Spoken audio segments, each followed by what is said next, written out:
অবশেষে 15% কর দিয়ে কালো টাকা সাদা করার সুবিধা বাতিল করেছে সরকার।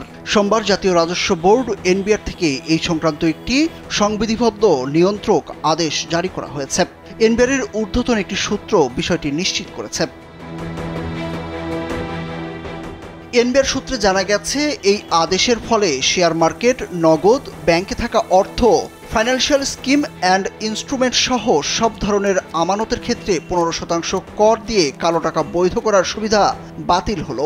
এসব ক্ষেত্রে কালো টাকা সাদা করতে হলে এখন প্রযোজ্য কর, যা সর্বোচ্চ 30%, সেটি দিতে হবে এবং ওই প্রদেই করের ওপর 10% জরিমানা দিতে হবে।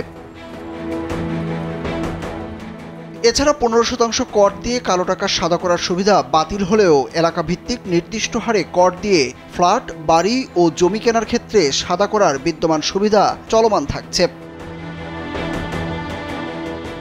চলতি বছরের জুলাই মাসে অনুমোদিত 2024-25 অর্থ বছরের বাজেটে সম্প্রতি ক্ষমতাচ্যুত আওয়ামী লীগ সরকার 15% কর দিয়ে কালো টাকা বৈধ করার নিয়ম চালু করে। 2020-21 অর্থ বছরে 10% কর পরিশোধ সাপেক্ষে কালো টাকা সাদা করার সুযোগ দিয়েছিল তৎকালীন সরকার। 4 বছর পর আবারও কালো টাকা সাদা করার সুযোগ দেওয়া হয়। তৎকালীন সরকারের এই সিদ্ধান্ত তখন তীব্র সমালোচনার মুখোমুখি হয়েছিল, কারণ বৈধ করদাতাকে 30% পর্যন্ত আয়করের পাশাপাশি অতিরিক্ত সারচার্জ দিতে হয়।